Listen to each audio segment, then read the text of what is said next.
El camino a Cristo, capítulo 4, para obtener la paz interior. El que encubre sus transgresiones no prosperará, mas quien las confiese y las abandone, alcanzará misericordia. Proverbios 28:13. Las condiciones para obtener la misericordia de Dios son sencillas, justas y razonables. El Señor no nos exige que hagamos alguna cosa penosa para obtener el perdón de los pecados. No necesitamos hacer largas y cansadoras peregrinaciones, ni ejecutar duras penitencias para encomendar nuestras almas al Dios de los cielos o para expiar nuestra transgresión. Mas el que confiesa su pecado y se aparta de él, alcanzará misericordia. El apóstol dice: Confesad pues vuestros pecados los unos a los otros, y orad los unos por los otros, para que seáis sanados. Santiago 5:16. Confesad vuestros pecados a Dios, quien solo puede perdonarlos, y vuestras faltas unos a otros. Si has dado motivo de ofensa a tu amigo o vecino, debes reconocer tu falta, y es su deber perdonarte libremente.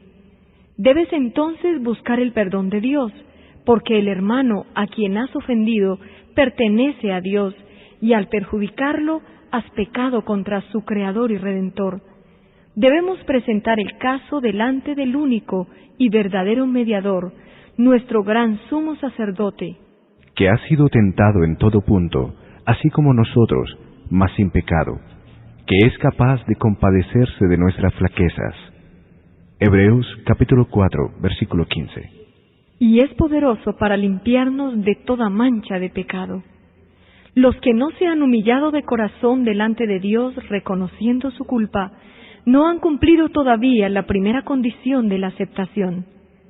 Si no hemos experimentado ese arrepentimiento del cual nadie se arrepiente, y no hemos confesado nuestros pecados con verdadera humillación de alma y quebrantamiento de espíritu, aborreciendo nuestra iniquidad, no hemos buscado verdaderamente el perdón de nuestros pecados. Y si nunca lo hemos buscado, nunca hemos encontrado la paz de Dios. La única razón por que no obtenemos la remisión de nuestros pecados pasados es que no estamos dispuestos a humillar nuestro corazón y a cumplir con las condiciones de la palabra de verdad. Se nos dan instrucciones explícitas tocante a este asunto. La confesión de nuestros pecados, ya sea pública o privada, debe ser de corazón y voluntaria. No debe ser arrancada al pecador. No debe hacerse de un modo ligero y descuidado o exigirse de aquellos que no tienen real comprensión del carácter aborrecible del pecado. La confesión que brota de lo íntimo del alma sube al Dios de piedad infinita. El salmista dice: Cercano está Jehová a los quebrantados de corazón, y salva a los de espíritu contrito. Salmo 34:18. La verdadera confesión es siempre de un carácter específico y declara pecados particulares. Pueden ser de tal naturaleza que solamente pueden presentarse delante de Dios. Pueden ser males que deben confesarse individualmente a los que hayan sufrido daño por ellos. Pueden ser de un carácter público, y en ese caso deberán confesarse públicamente. Toda confesión debe hacerse definida y al punto, reconociendo los mismos pecados de que seáis culpables. En los días de Samuel, los israelitas se extraviaron de Dios. Estaban sufriendo las consecuencias del pecado porque habían perdido su fe en Dios, el discernimiento de su poder y su sabiduría para gobernar a la nación, y su confianza en la capacidad del Señor para defender y vindicar su causa. Se apartaron del gran gobernante del universo y quisieron ser gobernados como las naciones que los rodeaban. Antes de encontrar paz, hicieron esta confesión explícita: Porque a todos nuestros pecados hemos añadido esta maldad, de pedir para nosotros un rey. Primera de Samuel, capítulo 12, versículo 19.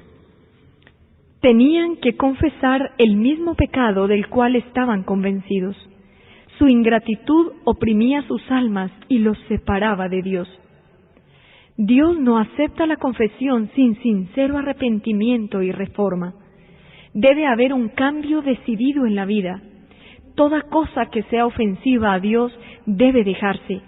Esto será el resultado de una verdadera tristeza por el pecado. Se nos presenta claramente la obra que tenemos que hacer de nuestra parte.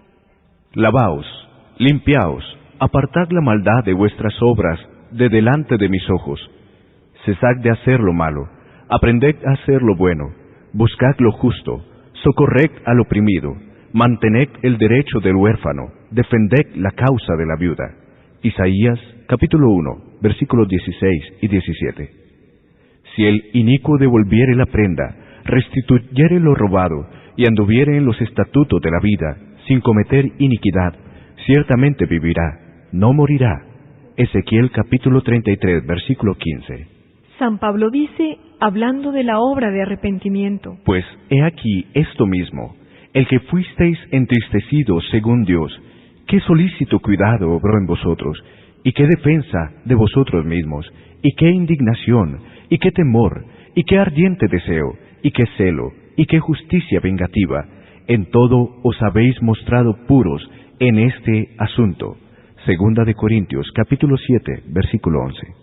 Cuando el pecado ha amortiguado la percepción moral, el injusto no discierne los defectos de su carácter, ni comprende la enormidad del mal que ha cometido, y, a menos que ceda al poder convincente del Espíritu Santo, permanecerá parcialmente ciego sin percibir su pecado.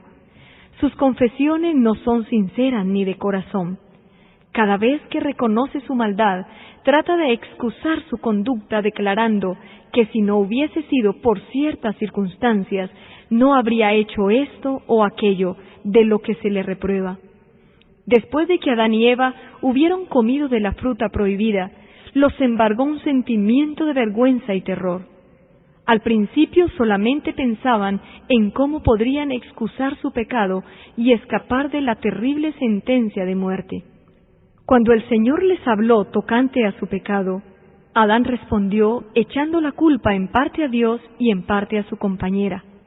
La mujer que pusiste aquí conmigo me dio del árbol y comí. La mujer echó la culpa a la serpiente diciendo: La serpiente me engañó y comí. Génesis capítulo 3, versículos 12 y 13. ¿Por qué hiciste la serpiente? ¿Por qué le permitiste que entrase en el Edén? Esas eran las preguntas implicadas en la excusa de su pecado, haciendo así a Dios responsable de su caída. El espíritu de justificación propia tuvo su origen en el padre de la mentira y ha sido exhibido por todos los hijos e hijas de Adán. Las confesiones de esta clase no son inspiradas por el Espíritu Divino y no serán aceptables para Dios. El arrepentimiento verdadero induce al hombre a reconocer su propia maldad sin engaño ni hipocresía.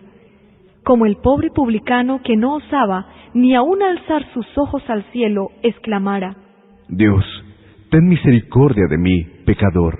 Y los que reconozcan así su iniquidad serán justificados, porque Jesús presentará su sangre en favor del alma arrepentida. Los ejemplos de arrepentimiento y humillación genuinos que da la palabra de Dios revelan un espíritu de confesión sin excusa por el pecado, ni intento de justificación propia. San Pablo no procura defenderse, pinta su pecado como es, sin intentar atenuar su culpa. Dice: Lo cual también hice en Jerusalén, encerrando yo mismo en la cárcel a muchos de los santos, habiendo recibido autorización de parte de los jefes de los sacerdotes, y cuando se les daba muerte, yo echaba mi voto contra ellos, y castigándolos muchas veces, por todas las sinagogas, les hacía fuerza para que blasfemasen, y estando sobremanera enfurecido contra ellos, iba en persecución de ellos hasta las ciudades extranjeras. Hechos, capítulo 26, versículos 10 y 11. Sin vacilar declara: Cristo Jesús vino al mundo para salvar a los pecadores, de los cuales yo soy el primero. Primera de Timoteo, capítulo 1, versículo 15. El corazón humilde y quebrantado, enternecido por el arrepentimiento genuino, apreciará algo del amor de Dios y del costo del Calvario, Y como el Hijo se confiesa a un Padre amoroso, así presentará el que esté verdaderamente arrepentido todos sus pecados delante de Dios. Si confesamos nuestros pecados, Él es fiel y justo para perdonarnos nuestros pecados y limpiarnos de toda iniquidad. Primera de Juan, capítulo 1, versículo 9.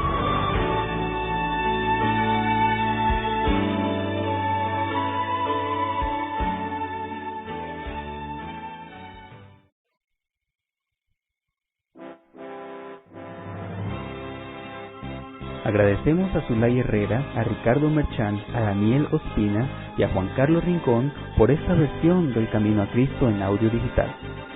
La reproducción del mismo es un servicio del Ministerio Evangelio Eterno. Para obtener gratuitamente estudios selectos de la Biblia y de los escritos de Elena G. de White, o para solicitar nuestras publicaciones impresas, diríjase a www.hogarysalud.com y www.evangelioeterno.com.